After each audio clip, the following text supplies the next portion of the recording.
নমস্কাৰ সহজ উপায়েৰে ইংৰাজী শিকক এই সিৰিজটোৰ আজি ডে 2 হয় আজিৰ এই ডে 2ত আমি জানিবলৈ যত্ন কৰিম আমি কি সহজ উপায়েৰে ইংৰাজীত সেন্টেন্সবোৰ ফৰ্ম কৰিব পাৰো আমি আমাৰ ডে টু ডে লাইফত এনে ধৰণৰ বিভিন্ন বাক্য কৈ থাকো যিবোৰ বাক্য আমি ইংৰাজীলৈ ট্ৰান্সলেট কৰিব লগা হয় যদি এই বাক্যবোৰ আমি ইংৰাজীলৈ ট্ৰান্সলেট কৰিব লগা হয় তেনেকুৱা ক্ষেত্ৰত আমি কি উপায় অৱলম্বন কৰি এই বাক্যবোৰ সহজে ইংৰাজীলৈ ট্ৰান্সলেট কৰিব পাৰিম তাৰ বিষয়ে জানিবলৈ যত্ন কৰিম বা কেতিয়াবা আমি আমাৰ ডে টু ডে লাইফত এনে ধৰণৰ কিছু বাক্য কৈ থাকো যিবোৰ বাক্যত আমি ইট দেয়াৰ এনে ধৰণে বাক্যবোৰ আৰম্ভ কৰিব লগা হয় এই বাক্যবোৰৰ আৰৰ কাৰণ কি এই সকলোখিনি মই আপোনালোকক ক'বলৈ যত্ন কৰিছো আজিৰ এই ভিডিঅ'টোত গতিকে ভিডিঅ'টো আপোনালোকৰ বাবে অত্যন্ত গুৰুত্বপূৰ্ণ হ'ব আপোনালোকে ভিডিঅ'টো 1 সেকেন্ডো স্কিপ নকৰাকৈ শেষলৈকে চাব আৰু এই ভিডিঅ'টোৱে আপোনালোকক ডেফিনেটলি যিকোনো সেন্টেন্স ফৰ্ম কৰাত সহায় কৰিব আৰু আপোনালোকে এনে ধৰণে এসপ্তাহ ঘৰত প্ৰেক্টিস কৰিবলৈ যত্ন কৰক যিকোনো বাক্য আপুনি অসমীয়াৰ পৰা ইংৰাজীলৈ ট্ৰান্সলেট কৰিবলৈ বা ইংৰাজীত ফৰ্ম কৰিবলৈ যত্ন কৰক মই আপোনালোকক এচিউৰ দি কৈছো আপোনালোকে অতি সহজে যিকোনো সেন্টেন্স ইংৰাজীত ফৰ্ম কৰিব পাৰিব তাৰ পাছত আপোনালোকে কি প্ৰেক্টিস কৰিব লাগে মই আপোনালোকক ভিডিঅ'ৰ মাধ্যমেৰে সকলোখিনি কৈ যাবলৈ যত্ন কৰিম আৰু এই সিৰিজটো অলপ দীঘলীয়া হ'ব যদি আপোনালোকে হসাকৈ ইংৰাজী শিকিব বিচাৰিছে বা হসাকৈ ইংৰাজী জানিব বিচাৰিছে এই সিৰিজটোৰ ভিডিঅ'বোৰ ৰেগুলাৰ চাব আৰু আপোনালোকে এই ভিডিঅ'বোৰ বিভিন্ন ছাত্ৰ ছাত্ৰীৰ মাজত বা যি সকলে ইংৰাজী শিকিবলৈ যত্ন কৰি আছে তেখেতসকলৰ মাজত শেয়াৰ কৰি যাবলৈ সমুলি নাপাহৰিব আৰু আপোনালোকে বহুতেই ভিডিঅ'বোৰ চাই কিন্তু লাইক কৰি নাযায় প্লিজ ভিডিঅ'বোৰ লাইক আৰু শেয়াৰ কৰি যাবলৈ সমুলি নাপাহৰিব আৰু আপোনালোকৰ মাজত কোনো লাৰ্নাৰ্ছে যদি মোৰ হৈতে অনলাইন মাধ্যমৰ জৰিয়তে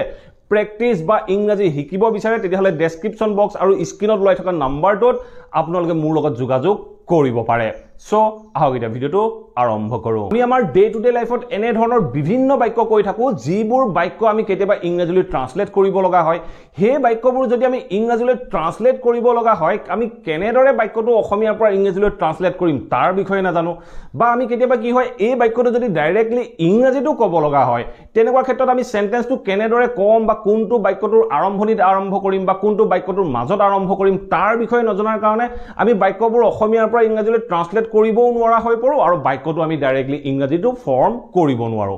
গতিকে এই প্ৰবলেমটো যদি আপোনালোকৰ আছে এই প্ৰবলেমটো দূৰ কৰিবৰ বাবে মই আজি এই ভিডিঅটো প্ৰস্তুত কৰিছো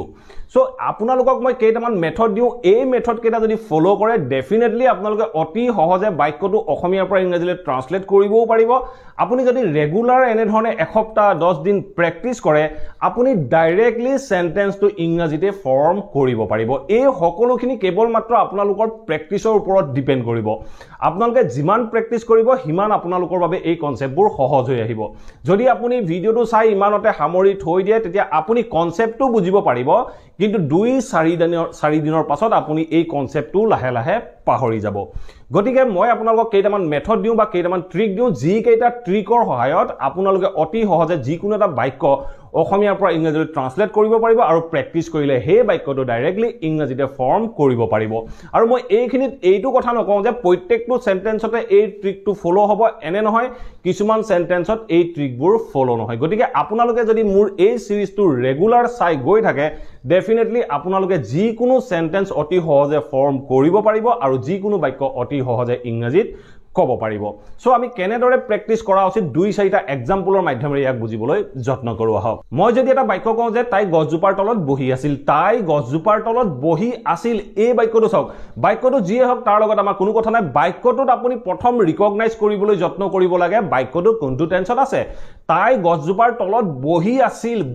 আছিল মানে বহি থকা কামটো তাই আপুনি কথা কওঁতে কৰি আছিল বুজাইছে তাই গছজোপাৰ তলত বহি আছিল মানে বহি থকা কামটো কৰি আছিল মানে ই কন্টিনিউয়াস টেন্স বুজালে আৰু বাক্যটো চাওক কি কৈছে তাই বহি আছিল মানে অতীতত বহি থকাৰ কথা কৈছো যেতিয়া অতীতত বহি থকাৰ কথা কৈছো এই বাক্যটোৱে বুজালে পাষ্ট কন্টিনিউয়াস টেন্স এনে ধৰণে আপোনালোকে টেন্সটো ৰিকগনাইজ কৰিব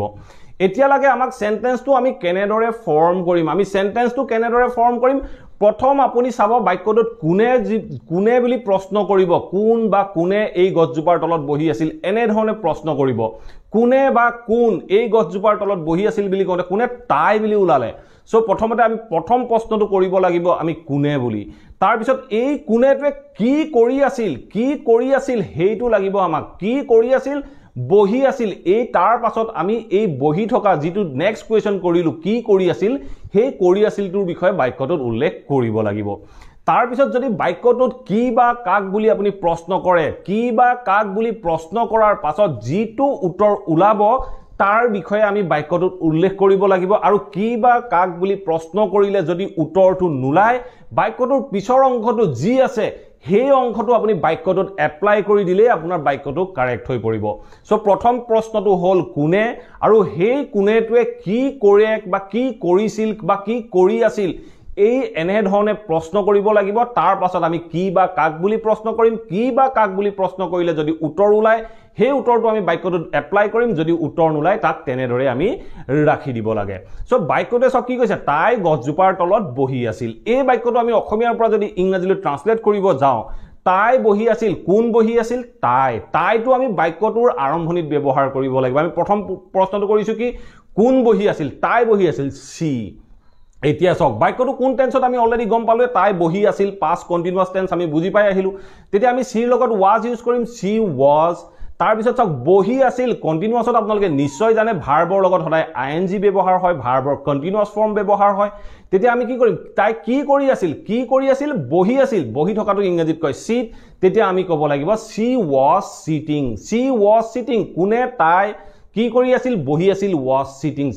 সিটিং তাৰ পিছৰ প্ৰশ্নটো কি আছিল কি বা কাক বুলি আছিল কি বা কাক বুলি প্ৰশ্ন কৰিলে কোনো উত্তৰ নুলাই গতিকে আমাক কোনো দৰকাৰ নহয় সো আমি বাক্যটো কলো সি ওয়াজ সিটিং তাৰ পিছত কি থাকিলে গছজোপাৰ তলত বহি আছিল এই গছজোপাৰ তলত বহি থকাটো আপুনি বাক্যটোত এপ্লাই কৰি দিয়ক আপুনি ক'ব পাৰে সি ওয়াজ সিটিং গছজোপাৰ তলত বুলি কওঁতে তলত বুজাবলে আন্ডাৰ প্ৰিপজিশন আমি ব্যৱহাৰ কৰো she was sitting under a tree বা under the tree she was sitting under the tree তাই গছজোপাৰ তলত বহি আছিল এই আন্ডাৰ প্ৰিপজিশনটোৱে তলত বুজালে যদি আপোনালোকে ভিডিঅ'বোৰ ৰেগুলাৰ চাই যায় তেতিয়া আপোনালোকে ডেফিনেটলি জানিব পাৰিব এই আন্ডাৰ এবভ এক্ৰছ এনে ধৰণৰ প্ৰিপজিশনবোৰ আমি কেনেদৰে বিভিন্ন বাক্যত ব্যৱহাৰ কৰিব পাৰো ঠিক আছে এই বাক্যটো আপোনালোকে নিশ্চয় বুজিব পাৰিলে এতিয়া সক মই এটা নেক্সট এটা সেন্টেন্স আপোনালোকক ক'বলৈ যত্ন তাই মোক এখন কিতাপ দিছিল প্ৰথমতে এই বাক্যটোৰ টেন্সটো ৰিকগনাইজ কৰিবলৈ যত্ন কৰক তাই মোক দিছিল বুলি কৈছো দিছিল বুলি কোৱাৰ লগে লগে কোন টেন্স বুজালে past tense বুজালে আৰু কন্টিনিউয়াস বুজাইছে নেকি নাই বুজোৱা গতিকে আমি বাক্যটো past indefinite tenseত ফৰ্ম কৰিম আমি এই বাক্যটো ফৰ্ম কৰি চাবলৈ যত্ন কৰোঁ আমাৰ প্ৰথম প্ৰশ্নটো আছিল কোনে তাই দিছিল সি আমি ব্যৱহাৰ কৰিম সি তাই কি কৰিছিল দিছিল টু past tense তেতিয়া আমি গিভৰ past tense gave ব্যৱহাৰ কৰিম তাই মোক দিছিল কাক বা কি দিছিল এনে ধৰণে প্ৰশ্ন কৰিব লাগিব কাক দিছিল মোক বুলি কওঁতে তাই মোক এখন কিতাপ দিছিল তেতিয়া আমি কম she gave me মোক দিছিল কি দিছিল কাক বা কি বুলি প্ৰশ্ন কৰোতে দুইটাৰে উত্তৰ ওলাইছে কাক দিছিল মোক দিছিল কি দিছিল এখন কিতাপ দিছিল এ বুক এনে ধৰণে আমি বাক্যটো ফৰ্ম কৰিম আমি কলো যে she gave me a book তাই মোক এখন কিতাপ দিছিল এনে ধৰণে কি বা কাক বা কি বুলি প্ৰশ্ন কৰোতে যেটো উত্তৰ ওলাই যদি উত্তৰটো ওলাই যায় আপোনালোকে বাক্যটোত বহাই গলে আপোনালোকৰ বাক্যবোৰ কাৰেক্ট হৈ যাব ঠিক আছে এতিয়া চাও আমি নেক্সট এটা সেন্টেন্স নেক্সট কি কৈছে মই তাইৰ লগত ফোনত কথা পাতিছিলো কোনে পাতিছিল মই পাতিছিলো মই কথা পাতিছিলো past tenseতে কলো মই কথা পাতিছিলো বুলি কৈছো past tenseত কৈছো তেতিয়া আমি কথা পতাৰ কাৰণে talk verb ব্যৱহাৰ কৰো তেতিয়া আমি talkৰ past tense talked কৰিম I talked মই কি বা কাক কথা পাতিছিলো কোনো উত্তৰ লোৱা নাই মই তাইৰ লগত কথা পাতিছিলো I talked to her তাইৰ লগত বুলি কওঁতে আমি to her ব্যৱহাৰ কৰিলো আমি বাক্যটো কলো যে I talked to her কিহত কথা পাতিছিলো ফোনত কথা পাতিছিলো তেতিয়া ফোনত কথা পাতো বুলি কওঁতে আমি ইন ফোন বা অন ফোন ব্যৱহাৰ নকৰো আমি ক'ব লগা হয় I talk to her over phone মই তাইৰ লগত ফোনত কথা পাতিছিলো মই আপোনালোকক অলৰেডি কৈ আহিলো এই সকলোখিনি প্ৰিপজিশনৰ বিষয়ে মই আপোনালোকক কিছুমান সহজ মেথডত বুজাই যাবলৈ যত্ন কৰিম আপোনালোকে মাত্ৰ চেনেলটো সাবস্ক্ৰাইব কৰি ল'ব আৰু বেল বুটামটো অন কৰি ল'ব যাতে আপোনালোকে নটিফিকেশনখিনি টাইম মতে পাই থাকে ঠিক আছে এতিয়া চাও আমি নেক্সট এটা এক্সাম্পল মই যদি এটা বাক্য কওঁ যে তাই অহা কালিলৈ মোৰ লগত থাকিব এই বাক্যটো চাওক এই বাক্যটো কোন টেন্সৰ বাক্য ভৱিষ্যত কালৰ বাক্য বা ফিউচাৰ টেন্সৰ বাক্য কোন টেন্সৰ বাক্য ফিউচাৰ টেন্সৰ কাৰণ কিয় তাই অহা কালিলৈ মোৰ লগত থাকিব বুলি কৈছো অহা কালিলৈ মোৰ লগত থাকিব কোন থাকিব তাই থাকিব তেতিয়া আমি কম সি এতিয়া চাওক তাৰ পিছত ভৱিষ্যত টেন্সৰ বা ভৱিষ্যত কালৰ বাক্যত আমি উইল বা শেল ব্যৱহাৰ কৰিবই লাগে তেতিয়া আমি কম সি উইল যেতিয়া আপুনি থকা বা হোৱা বুলি ক'বলৈ যাব কিবা এটা কোনো এজন ব্যক্তি কৰবাত থাকিব বা কিবা এটা হ'ব এনে ধৰণে ক'বলৈ যাব এই থকা বা হোৱা বুজাবৰ বাবে আমি এনে ধৰণৰ বাক্যবোৰত বি ব্যৱহাৰ কৰিব লাগে যিকোনো মডেল ভাৰ্বৰ লগত থকা বা হোৱা বুজাবলৈ যাওঁতে আমি বি ব্যৱহাৰ কৰোঁ তেতিয়া আমি বাক্যটো ক'ব লাগিব she will be she will be ৰ অৰ্থ হ'ল তাই হ'ব বা তাই থাকিব তাই হ'ব বা তাই থাকিব তাই হ'ব বা থাকিব বুলি আমি ক'লো এতিয়া সব তাৰ পিছত কি থাকিলে তাই থাকিব ক'ত থাকিব তাই মোৰ লগত থাকিব ন she will be কাৰ লগত মোৰ লগত she will be with me তাই মোৰ লগত থাকিব কেতিয়া অহা কালিলৈ she will be with me tomorrow she will be with me tomorrow এনে ধৰণেও আমি ফিউচাৰ টেন্সৰ বাক্যত ষ্টেট অফ বিং ব্যৱহাৰ কৰিব লগা হয় এনে ধৰণৰ বাক্যবোৰ আমাৰ বাবে অত্যন্ত গুৰুত্বপূৰ্ণ হৈ পৰে মই যদি কওঁ তাই ষ্টেচনত থাকিব she will be at station তাই ঘৰত থাকিব she will be at home এনে ধৰণে আপোনালোকে বিভিন্ন বাক্য প্ৰেক্টিছ কৰিবলৈ যত্ন কৰক মই যদি কওঁ যে তাই এগৰাকী ডক্টৰ হ'ব তাই এগৰাকী নাৰ্ছ হ'ব she will be a nurse she will be a nurse তাই মোৰ ফ্ৰেণ্ড হ'ব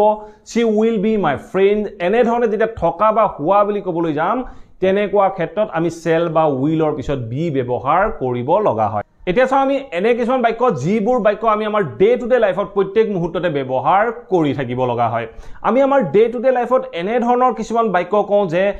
টেবুলখনৰ ওপৰত এটা মোবাইল আছে টেবুলত এটা মোবাইল আছে বা টেবুলখনৰ ওপৰত এটা মোবাইল আছে এনে ধৰণে যদি ক'ব লগা হয় এই বাক্যবোৰ আমি কেনেদৰে অসমীয়াৰ পৰা ইংৰাজীলৈ ট্ৰান্সলেট কৰিব পাৰিম বা এই বাক্যবোৰ আমি কেনেদৰে ইংৰাজীত ফৰ্ম কৰিব পাৰিম এইখিনিতে আপোনালোকক এটা বিশেষ পইণ্টৰ বিষয়ে মই কৈ লওঁ সো যেতিয়া আপুনি বাক্যটোৰ দ্বাৰা বুজাব বিচাৰিব যে কৰবাত কিবা এটা আছে আৰু এটা নাম্বাৰৰ কথা ক'ব কৰবাত কিবা এটা আছে বুজাব আৰু এটা নাম্বাৰৰ কথা ক'ব তেনেকুৱা ধৰণৰ বাক্যবোৰ আপোনালোকে কেৱল মাত্ৰ দেয়াৰ দিহে বাক্যটো আৰম্ভ কৰিব লাগিব এনে ধৰণৰ বাক্যত আমি ইন্ট্ৰোডাক্টৰী দেয়াৰ ব্যৱহাৰ কৰিব লগা হয় বাক্যটোৱে সব কি কৈছে টেবুলখনত এটা মোবাইল আছে বা টেবুলখনৰ ওপৰত এটা মোবাইল আছে কৰবাত কিবা এটা থকাৰ কথা বুজাইছে আৰু এটা নাম্বাৰৰ কথা কৈছে এটা মোবাইল আছে বুলি কৈছে এনে ধৰণে যেতিয়া কোনো এটা নাম্বাৰৰ কথা ক'ব আৰু সেই নাম্বাৰটো কৰবাত আছে বুজাব তেনেকুৱা ক্ষেত্ৰত আমি দেয়াৰে বাক্যটো আৰম্ভ কৰিব লাগিব এতিয়া সব বাক্যটোৱে কি কৈছে টেবুলখনত এটা মোবাইল আছে টেবুলখনত এটা মোবাইল আছে বুলি কওঁতে আমি কেনে ধৰণে বাক্যটো ক'ব লাগিব আমি প্ৰথমতে আৰম্ভ কৰিব লাগিব দেয়াৰ এতিয়া চাওক বাক্যটোৱে কি কৈছে আছে বুলি কৈছে আছে মানে এই বৰ্তমানত আছে আৰু এটা নাম্বাৰৰ কথা কৈছে এটা মোবাইলৰ কথা কৈছে তেনেকুৱা ক্ষেত্ৰত আমি ক'ব লাগিব there is a এটা আছে কি আছে there is a mobile এটা মোবাইল আছে কোট আছে টেবুলখনৰ ওপৰত টেবুলখনত বা টেবুলখনৰ ওপৰত আছে বুলি কওঁতে আমি বাক্যটো ক'ব লাগিব on the table there is a mobile on the table টেবুলখনৰ ওপৰত এটা মোবাইল আছে এনে ধৰণে যেতিয়া আমি কোনো এটা নাম্বাৰৰ কথা কৰবাত আছে বুলি ক'বলৈ যাম তেনেকুৱা ক্ষেত্ৰত আমি there এই বাক্যটোৰ আৰম্ভণিত ব্যৱহাৰ কৰিব লগা হয় as a subject হিচাপে সো এই কনসেপ্টটো আপোনালোকে হয়তো নিশ্চয় বুজিব পাৰিছে আৰু দুটা এক্সাম্পলৰ মাধ্যমেৰে আপোনালোকক মই ভালদৰে বুজাই দিবলৈ যত্ন কৰোঁ মই যদি এটা বাক্য কওঁ যে গছজোপাৰ তলত দুজন ল'ৰা আছিল ধৰক আপোনাক মই কৈছো যে গছজোপাৰ তলত দুজন ল'ৰা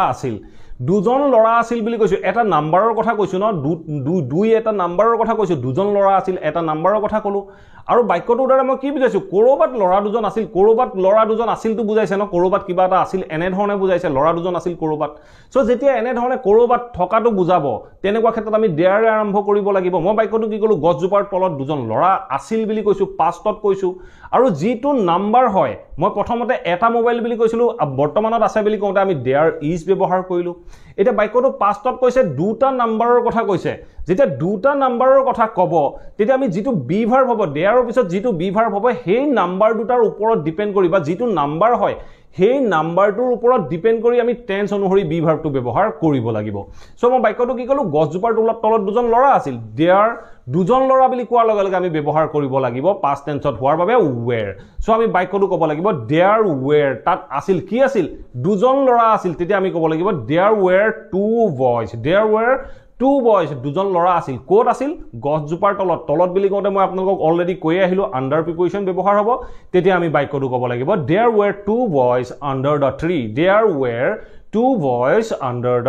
গছজোপাৰ তলত দুজন ল'ৰা আছিল যেতিয়া কোনো এটা নাম্বাৰ কৰবাত আছে বুলি বুজাবলৈ যাব তেনেকুৱা ক্ষেত্ৰত আপোনালোকে বাক্যটো চকু বন্ধ কৰি দেয়াৰে আৰম্ভ কৰিব পাৰে আমি বাক্যটো ক'লো there were two boys under the tree ঠিক আছে এতিয়া চাও আমি দেয়াৰৰ অন্য এটা এক্সাম্পল মই যদি এটা বাক্য কওঁ যে হলটোত বহুত মানুহ আছিল ধৰক কোনোবা এটা হল আছিল হলটোত বহুত মানুহ আছিল এনে ধৰণে আপুনি ক'ব লগা হল বা বহুত মানুহ আছে বুলি ক'ব লগা হল আপুনি কৈছে যে হলটোত বহুত মানুহ আছে এতিয়া চাওক বহুত মানুহ আছে বহুত মানুহ এটা কাউন্টেবল নাউন এটা প্লুৰেল নাম্বাৰত দেখাইছো সো আমি বহু বচনত দেখাইছো বহুত মানুহ বুলি কৈছো সো কৰবাত কিবা এটা আছে বুলি কৈছো এটা নাম্বাৰৰ কথা কৈছো বহুত মানুহ কৰবাত আছে মানুহখিনি কৰবাত আছেটো বুজাইছে সো তেতিয়া আমি কি কৰিম দেয়াৰে বাক্যটো আৰম্ভ কৰিম আৰু বহুত মানুহ হোৱাৰ বাবে আমি প্ৰেজেন্টত হোৱাৰ বাবে আমি বাক্যটো কম দেয়াৰ আৰ কি আছে বহুত মানুহ আছে দেয়াৰ আৰ মেনি পিপল মানে হল বহুত মানুহ কাউন্টেবল নাউন কিন্তু প্লুৰেল ফৰ্মত দেখাইছো there are many people code আছে হোলটোত আছে এই হোলটো আপোনালোকে ইউজ কৰি দিলে আপোনাৰ সেন্টেন্সটো কমপ্লিট হৈ গল আপুনি ক'ব পাৰে যে there are many people in the hall হোলটোত বহুত মানুহ আছে মানে এটা হোল ৰুম হয় হোল ৰুমটোত বহুত মানুহ আছে বুলি কওঁতে আমি বাক্যটো কলো there are many people in the hall হোলটোত বহুত মানুহ আছে এনে ধৰণৰ বাক্যবোৰ আমি দেয়াৰে আৰম্ভ কৰিব লাগে এনে ধৰণে আপোনালোকে বিভিন্ন বাক্য প্ৰেক্টিস কৰক যিমান প্ৰেক্টিস কৰিব আপোনালোকৰ বাবে সেন্টেন্সবোৰ হিমান সহজ হ'ব ঠিক আছে এতিয়া চাও আমি কিছুমান বাক্যত ব্যৱহাৰ কৰিব লগা হয় আমি কিছুমান বাক্য ইটেৰে আৰম্ভ কৰিব লগা হয় আমি আমাৰ ডে টু ডে লাইফত এনে ধৰণৰ বিভিন্ন বাক্য কৈ থাকো হে বাক্যবোৰ যদি আপুনি প্ৰত্যেকটো বাক্য অসমীয়াৰ পৰা ইংৰাজীলৈ ট্ৰান্সলেট কৰিব যায় তেনেকুৱা ক্ষেত্ৰত আপোনালোকৰ এনেকুৱা বহুত সেন্টেন্স ওলাব যিবোৰ সেন্টেন্সত আপুনি ইট ব্যৱহাৰ কৰিব লগা হয় সো ইট আমি কেনেকুৱা বাক্যৰ ক্ষেত্ৰত ব্যৱহাৰ কৰিব পাৰো আমি ইটেৰে যেতিয়া কোনো এটা বাক্য আৰম্ভ কৰিব লগা হয় তেনেকুৱা ক্ষেত্ৰত এটা পইণ্ট মনত ৰাখিব হে পইণ্টটো হল দিন বাৰ কোনো দিন বা বাৰৰ কথা ক'ব বা তাৰিখৰ কথা বা সময়ৰ কথা বা বতৰৰ কথা ক'বলৈ যাব দিন তাৰিখ বতৰ বা সময় এই চাৰিটা পইণ্টৰ ওপৰত যেতিয়া আপুনি যিকোনো বাক্য ক'বলৈ যাব হে বাক্যটো কেৱল মাত্ৰ আপুনি ইটেৰেহে আৰম্ভ কৰিব পাৰিব আপুনি যেতিয়া কোনো দিনৰ কথা ক'ব কোনো সময়ৰ কথা ক'ব কোনো বাৰৰ কথা ক'ব বা কোনো আপুনি বতৰৰ কথা ক'ব তেনেকুৱা ক্ষেত্ৰত আপুনি কেৱল মাত্ৰ ইটেৰেহে বাক্যটো আৰম্ভ কৰিব পাৰিব আমি কেনেদৰে বাক্যত ব্যৱহাৰ কৰিম দুই চাৰিটা এক্সাম্পলৰ মাধ্যমেৰে ইয়াকো বুজিবলৈ যত্ন কৰো আহক মই যদি এটা বাক্য কওঁ যে আজি সোমবাৰ আজি দেওবাৰ আজি শনিবাৰ এনে ধৰণে আমি বিভিন্ন বাক্য কৈ থাকো আজি মই বাৰটোৰ কথা কলো আজি ধৰক দেওবাৰ আজি দেওবাৰ বুলি কওঁতে আমি বাক্যটো ক'ব পাৰো টুডে ইজ সানডেও আমি ক'ব পাৰো বা অন্যথা আমি ক'ব পাৰো it is sunday today আজি দেওবাৰ এনে ধৰণে আমি ক'ব পাৰো যদি যোৱাকালি শনিবাৰ আছিল বুলি ক'ব লগা হয় তেনেকুৱা ক্ষেত্ৰত আমি it isৰ ঠাইত it was saturday yesterday যোৱাকালি শনিবাৰ আছিল এনে ধৰণে আমি দিনৰ ক্ষেত্ৰত it ব্যৱহাৰ কৰিব পাৰো আমি যেতিয়া কোনো দিনৰ কথা ক'বলৈ যাওঁ যদি আপুনি ক'ব লগা হয় আজি মোৰ birthday it is my birthday today এনে ধৰণে আপোনালোকে ক'ব পাৰে বা কেতিয়াবা আমি বিভিন্ন কনভাৰসেশনত শুনিবলৈ পাওঁ যে টুডে ইজ মাই বাৰ্থডে এই বাক্যটো ভুল নহয় কিন্তু আপোনালোকে it is my birthday today এনে ধৰণে ক'লে বাক্যটো শুনিবলৈ ভাল লাগে it's really sounds good ঠিক আছে আমি প্ৰথমতে চালো বাৰৰ কথা আমি যেতিয়া ক'ব লগা হয় তেনেকুৱা ক্ষেত্ৰত আমি it ব্যৱহাৰ কৰো ঠিক তেনে ধৰণে আমি কেতিয়াবা কওঁ যে আজি 10 তাৰিখ আজি 2 তাৰিখ আজি 5 তাৰিখ এনে ধৰণে আমি ক'ব লগা হয় আজি ইমান তাৰিখ এনে ধৰণে ক'বলৈ যাওঁতেও আপুনি ইটেৰেই বাক্যটো আৰম্ভ কৰিব লগা হয় আপুনি কি ক'ব আজি ধৰক আপুনি ক'ব লগা হল আজি 11 তাৰিখ বা আজি 12 তাৰিখ আজি 12 এপ্ৰিল এনে ধৰণে ক'ব লগা হলে আপুনি বাক্যটো ক'ব পাৰে it is 12 April today আজি এপ্ৰিলৰ 12 তাৰিখ আজি আপুনি যদি ধৰক ক'ব লগা হল আজি 1st January it is 1st January today এনে ধৰণে আমি তাৰিখৰ ক্ষেত্ৰত it ব্যৱহাৰ কৰিব লাগে সো এনে ধৰণৰ বাক্যবোৰ আপোনালোকে প্ৰেক্টিস কৰিবলৈ যত্ন কৰক যিমান প্ৰেক্টিস কৰিব সিমান সহজ হ'ব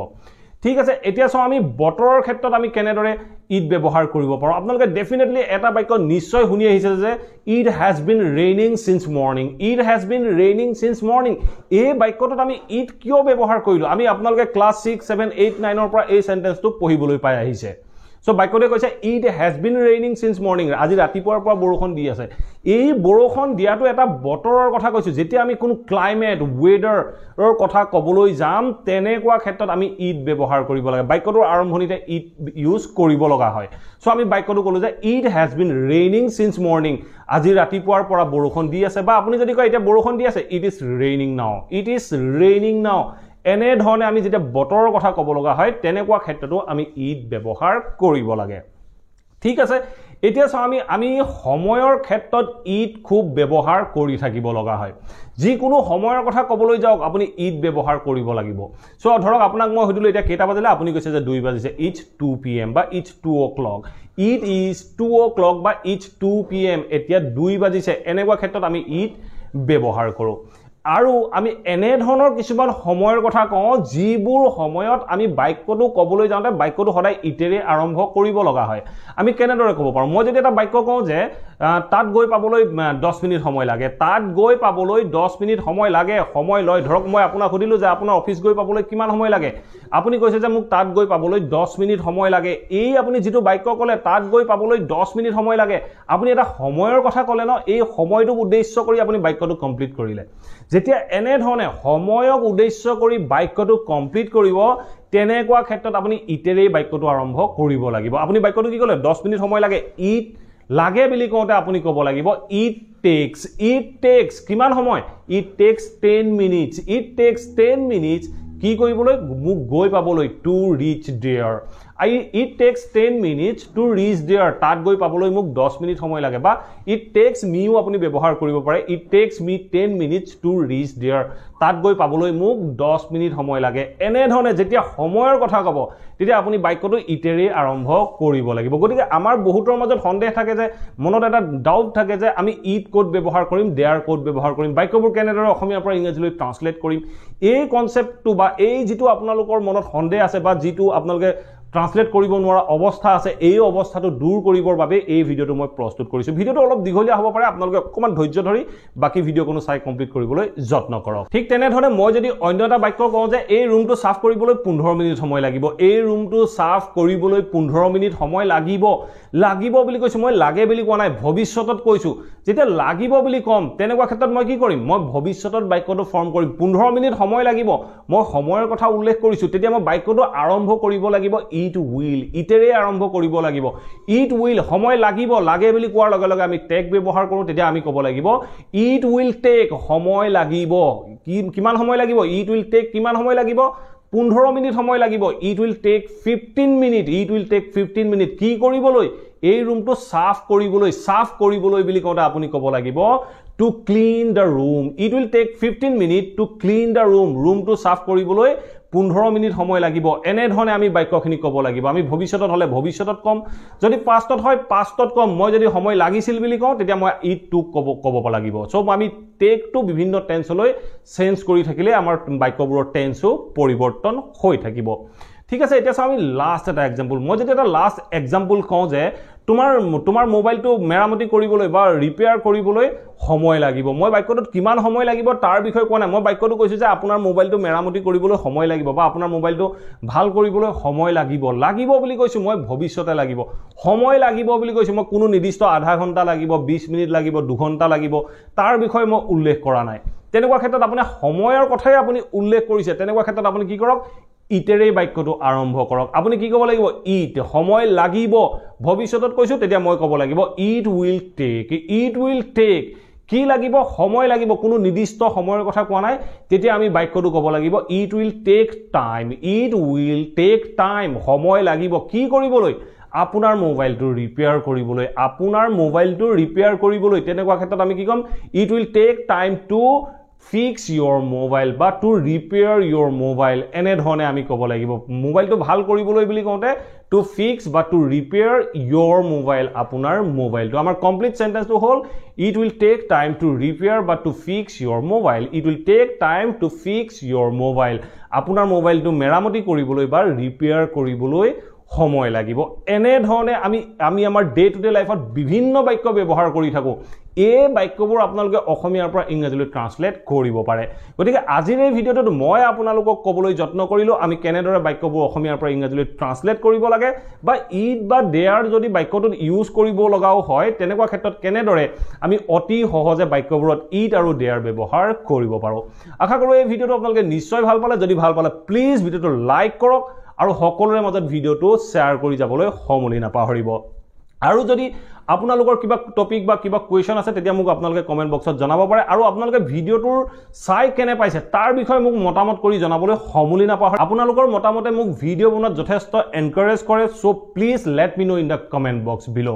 আৰু যদি চেনেলটো সাবস্ক্ৰাইব কৰা নাই প্লিজ সাবস্ক্ৰাইব কৰি লৈ অল নটিফিকেশন অন কৰি ল'ব মই আপোনালোকৰ বাবে এনে ধৰণৰ ভিডিও ৰেগুলাৰ আপলোড কৰি থাকিম আপোনালোকে নটিফিকেশন পাব আৰু ভিডিওবোৰ চাব পাৰিব thank you for watching this video have a nice day